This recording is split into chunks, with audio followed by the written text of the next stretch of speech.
Om Swastiastu, perkenalkan nama saya Nika Putri Dwi Astuti dari Rombel 25 dengan NIM 2215091 dari Fakultas Teknik dan Kejuruan dari Prodi Sistem Informasi. Di sini saya akan menjawab beberapa pertanyaan mengenai catur marga.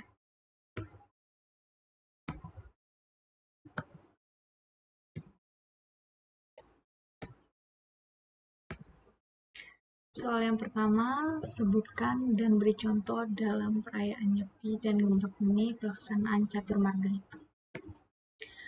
Jawabannya, Nyepi adalah perayaan Hari Raya Saka Tahun Baru yang dirayakan oleh umat Hindu di Bali.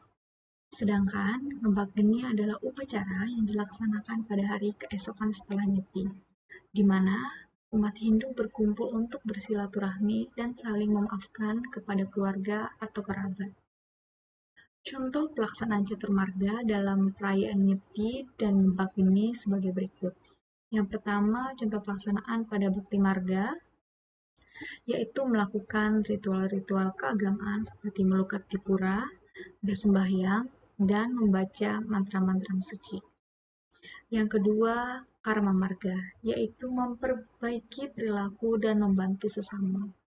Yang ketiga, jenana marga, yaitu kita mempelajari dan memahami ajaran-ajaran keagamaan. Yang keempat, raja marga, yaitu mengendalikan diri dalam pikiran dan tindakan. Soal yang kedua, berikan contoh konkret sloka dalam Bhagavad Gita 7.21. Jawabannya, maksud dari sloka tersebut yaitu makhluk hidup dan para dewa takut kepada kehendak kepribadian Tuhan Yang Maha Esa. Oleh karena itu, makhluk hidup tidak dapat menyembah para dewa atas kehendaknya sendiri, dan dewa juga tidak dapat menganugerahkan berkat apapun tanpa kehendak Yang Maha Kuasa. Sebagaimana dinyatakan, tiada selai rumput yang bergerak tanpa kehendak kepribadian Tuhan Yang Maha Esa. Jadi, seseorang yang menginginkan sesuatu yang khusus dapat menyembah dewa tertentu.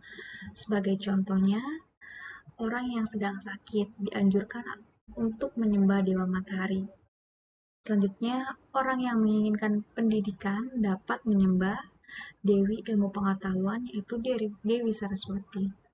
Dan yang terakhir, orang yang ingin mendapatkan istri cantik dapat menyembah Dewi Uma, istri dari Dewa Siwa. Soal yang ketiga,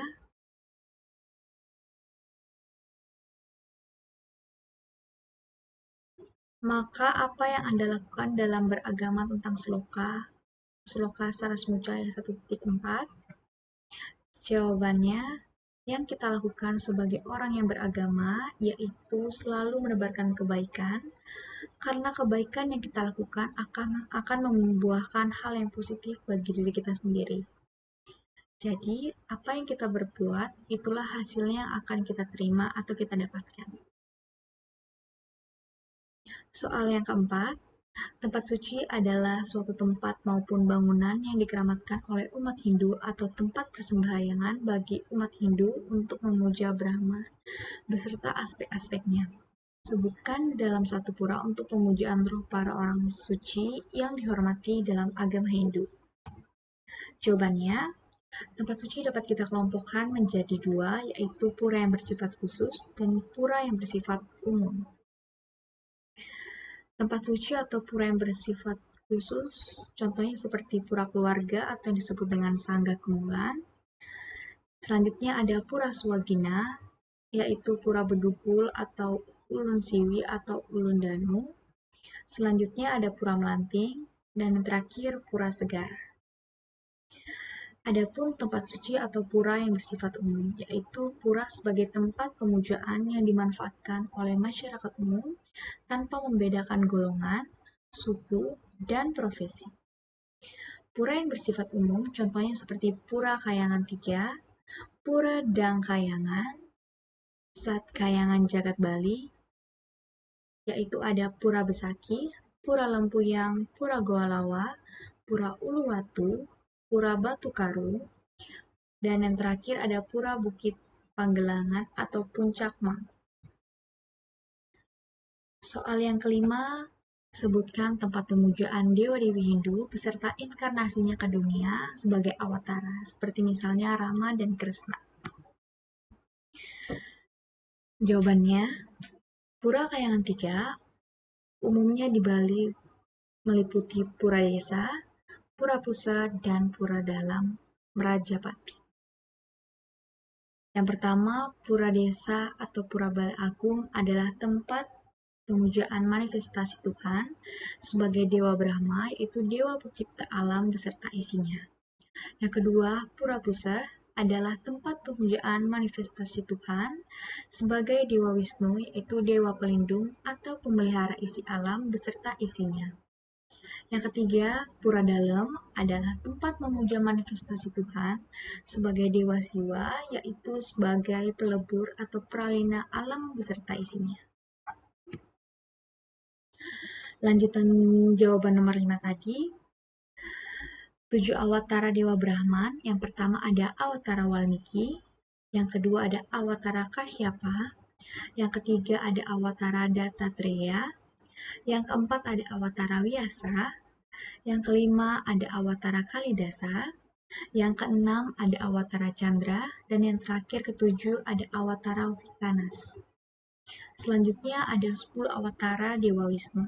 Yang pertama Matsya Awatara, yang kedua ada Kurma Awatara, yang ketiga ada Waraha Awatara, yang keempat ada Narasimha Awatara, yang kelima ada Wamana Awatara, yang keenam ada Parasurama Awatara, yang ketujuh ada Rama Awatara, yang kedelapan ada Buddha Awatara, yang kesembilan ada Kalki Awatara, dan yang ke-10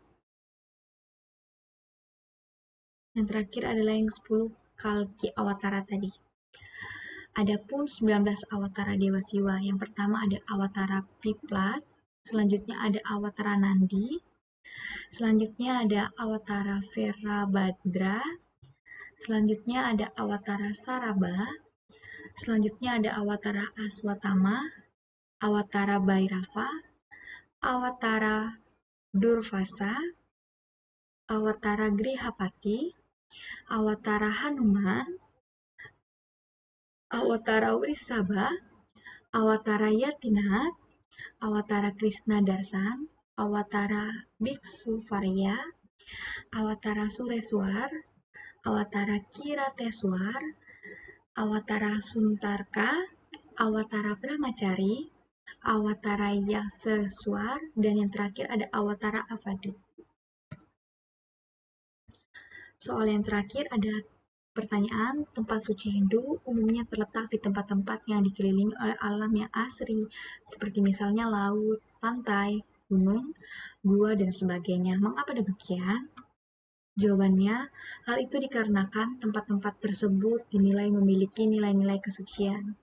Dengan harapan saat umat Hindu beribadah, maka akan mendapatkan pikiran-pikiran yang suci atau disebut wahyu.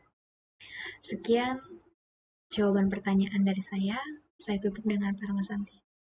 Om Santi Santi Santi Om.